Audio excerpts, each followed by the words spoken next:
May your day and your entire week ahead be filled with divine grace and blessing.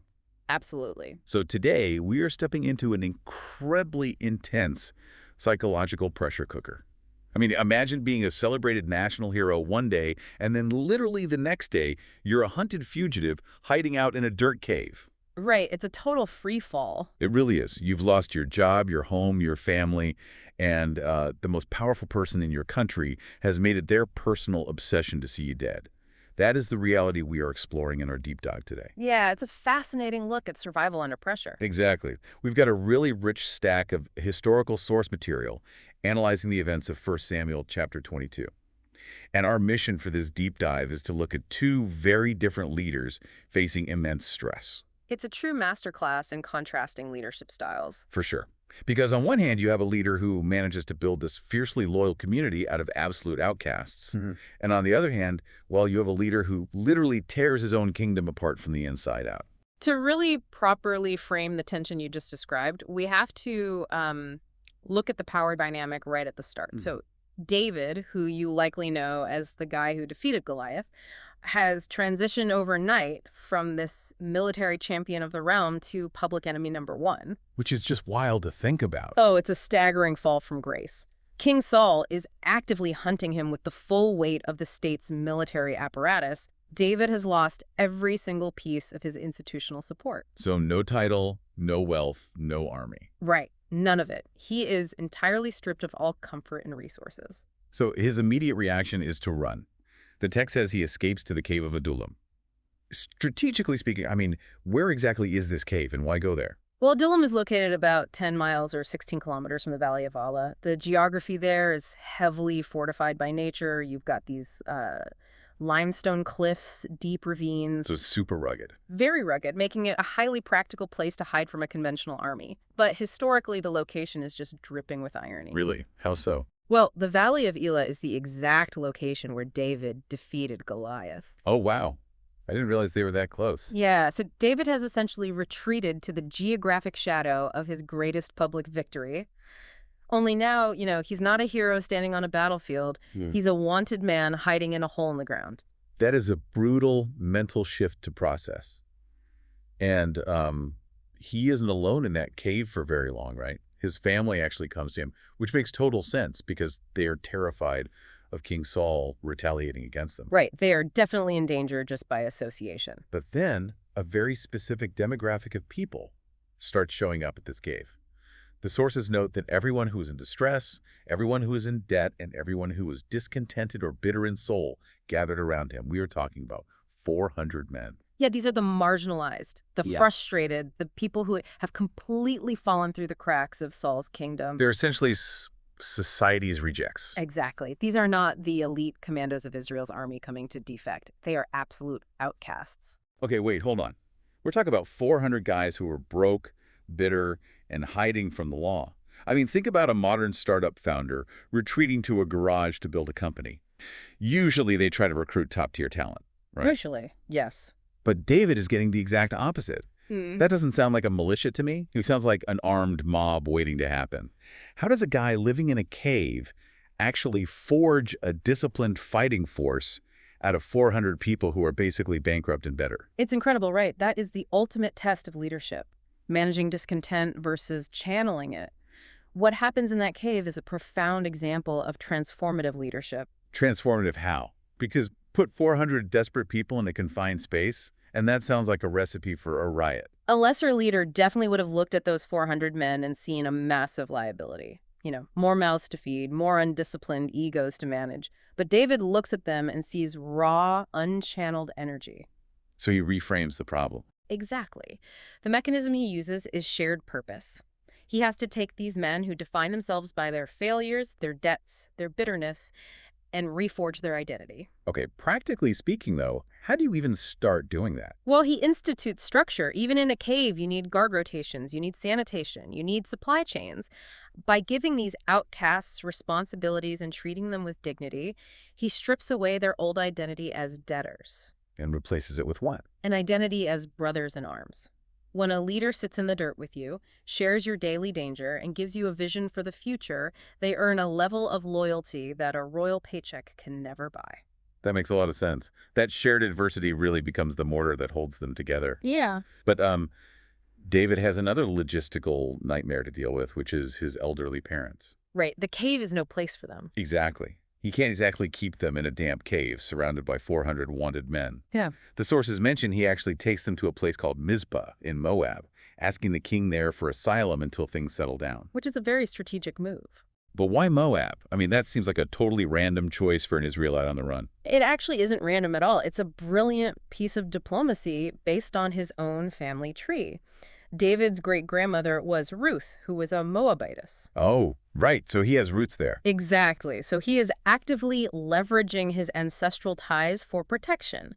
But beyond that, it operates on the timeless political mechanism of, the enemy of my enemy is my friend. Because Moab and Saul don't get along. Precisely. Moab is a hostile neighbor to King Saul. By moving his family to Moab, David places them entirely outside of Saul's jurisdiction. He completely neutralizes Saul's ability to use his parents as leverage. He does. It secures his most vulnerable flank. It's a really smart strategic bunker. Yeah. But just as he establishes this safe haven, the prophet Gad shows up with a highly counterintuitive message. Yeah, Gad throws a real wrench in the plans. He does. Gad tells David, do not stay in the stronghold.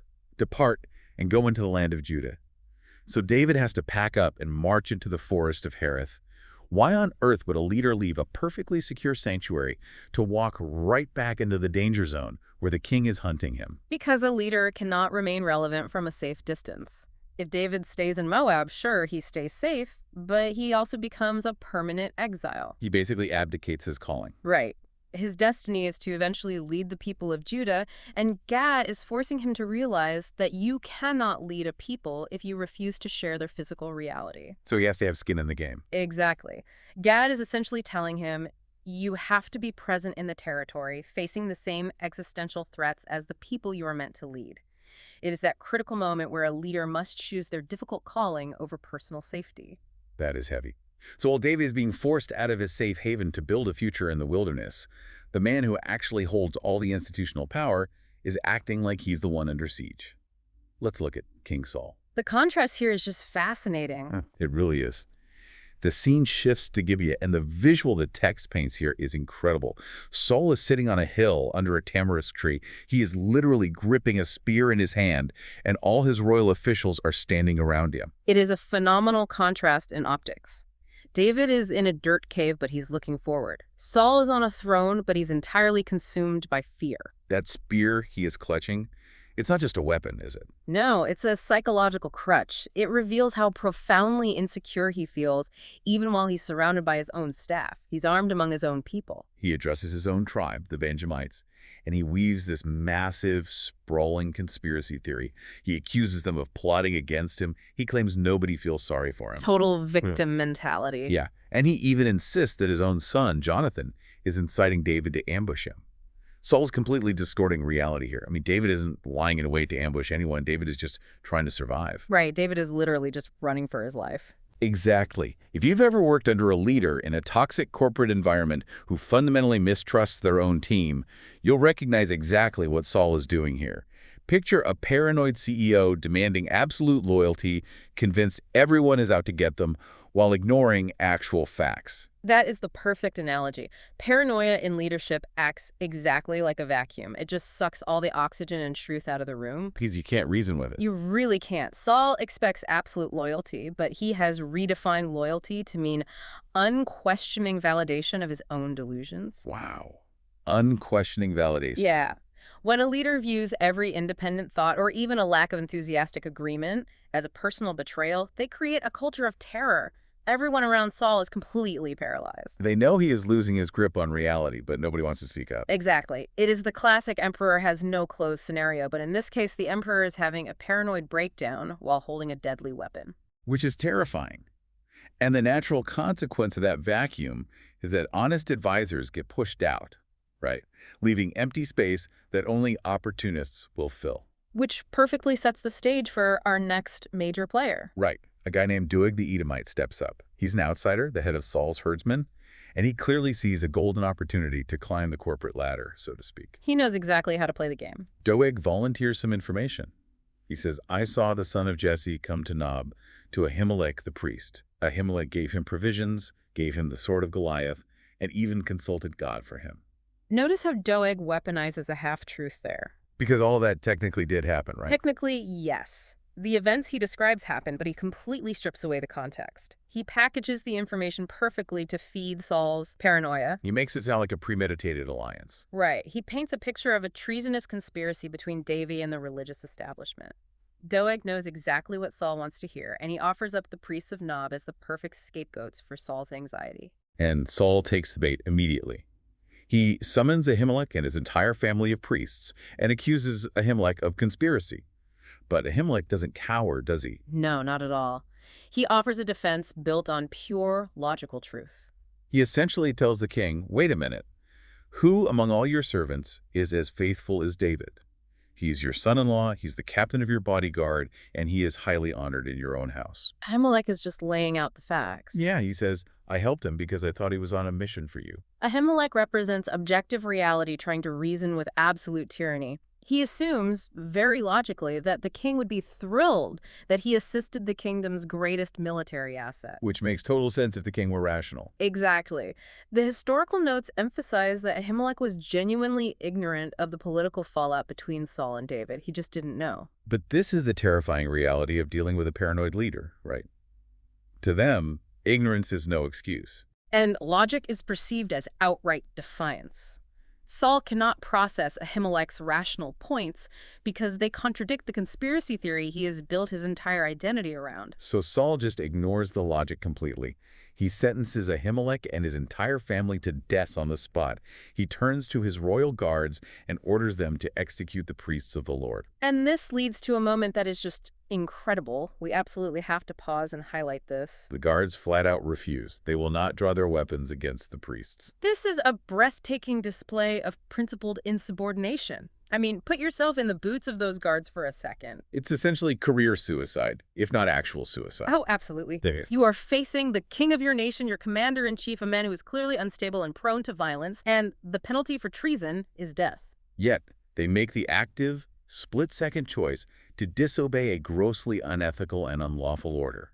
It's like modern employees refusing to execute an illegal order from a toxic boss, but with life or death stakes. That's spot on. It takes immense institutional courage to recognize that loyalty to a superior does not override your adherence to a higher moral code. It is the ultimate test of conscience. Refusing an unlawful order is a concept deeply embedded in modern military ethics, but we're seeing it happening right here in antiquity. They know it could cost them their lives, but they refuse to be instruments of a massacre. It's an amazing moment of integrity. However, because the Israelite guards refuse, Saul simply turns to the opportunist. He orders Doeg the Edomite to do it. And Doeg does not hesitate. The text says Doeg turned and struck down the priests, murdering 85 men who wore the linen ephod that day. Let's unpack that specific detail for a second.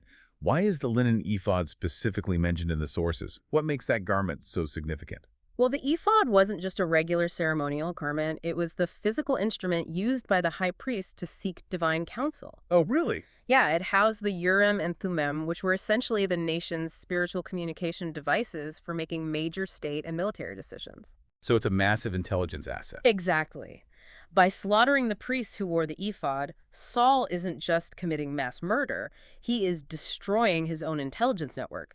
He is violently severing his administration from divine guidance. But the atrocity doesn't even stop there, which is the most chilling part.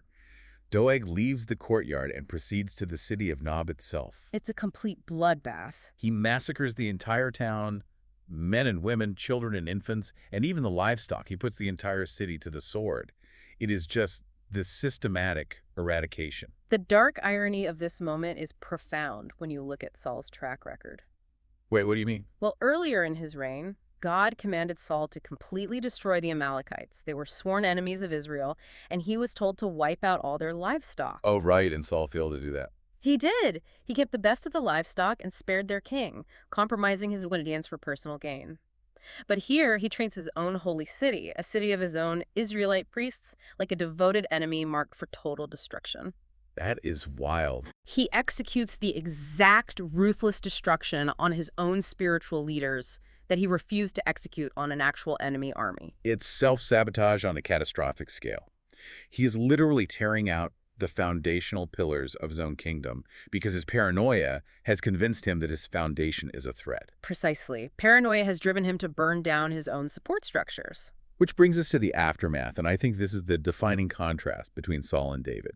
One person manages to survive the massacre at Nob. Just one. One of Ahimelech's sons, a man named Abiathar. Right. Abiathar escapes the slaughter and flees into the wilderness. He manages to find David's camp, and he delivers the horrific news of what Saul and Doeg have done. And how a leader responds to a catastrophic tragedy really reveals the absolute core of their character. This is the moment we see exactly who David is. David listens to Abiathar, and then he says, I knew that day, when Doeg the Edomite was there, that he would surely tell Saul, I am the cause of the death of all the persons of your father's house. That is a staggering admission. When I read that in our sources, it actually stopped me in my tracks. Why did it strike you so deeply? Because David didn't swing the sword. Doeg swung the sword. Saul gave the order. If we look at this through the lens of modern leadership, it would be incredibly easy and technically accurate for David to deflect. He had every excuse available. Right. He could have easily said, Abiathar, I am so sorry. Saul is a tyrant and Doeg is a murderer. It's a tragedy, but it's their fault, not mine. But he doesn't do that. No. Instead, David practices what we would call today extreme ownership. He totally refuses to pass the buck. Extreme ownership is such a great way to frame it. It means taking absolute responsibility for the outcomes that stem from your sphere of influence, even if you weren't the direct instrument of the failure. Even if it was an unintended consequence. Exactly. David looks at the chain of events. The fact that he chose to go to Nob, the fact that he lied to Ahimelech about his mission, the fact that he saw Doeg watching them and didn't act on his suspicions, and he shoulders the entire burden of the blame. It is the psychological antithesis of King Saul. I mean, think about it. Saul holds all the institutional power, yet he constantly plays the victim. He blames everyone but himself. He blames the Benjamites, he blames Jonathan, he blames David, he blames the priests. Saul takes zero responsibility for the fractured state of his kingdom. And then you have David. Right. David is a fugitive with zero institutional power, yet he claims total responsibility for the consequences of his actions. And because he takes that blame, he's actually able to offer real comfort to Abiathar. He gives him genuine assurance. He tells him, stay with me. Do not be afraid, for he who seeks my life seeks your life. With me you shall be in safeguard. He turns his camp into a sanctuary. And we really cannot overstate the geopolitical and spiritual earthquake that happens in this specific moment. Because of Abiathar joining him. Yes, because when Abiathar flees to David, he brings the ephod with him. Oh, the Urim and Thummim. Exactly. Saul's paranoia and horrific violence have driven the sole surviving priest, and with him, the ability to consult God for state strategy completely away from the royal throne in Gibeah. So he literally handed his greatest asset to his enemy. He did. Where does that spiritual authority go? Directly into the camp of the fugitive.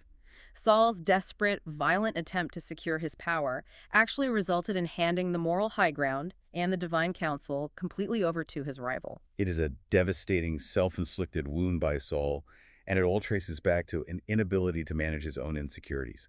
We've covered some incredible ground today. We really have. The dynamics here are just so rich. We watched David take a literal cave full of distressed, indebted outcasts, and through shared purpose and extreme ownership, forge them into a disciplined, loyal community. He built a true brotherhood out of nothing. Yeah, and we saw him shoulder the blame for a tragedy he didn't directly commit, proving to a survivor that his camp was a place where truth was safe.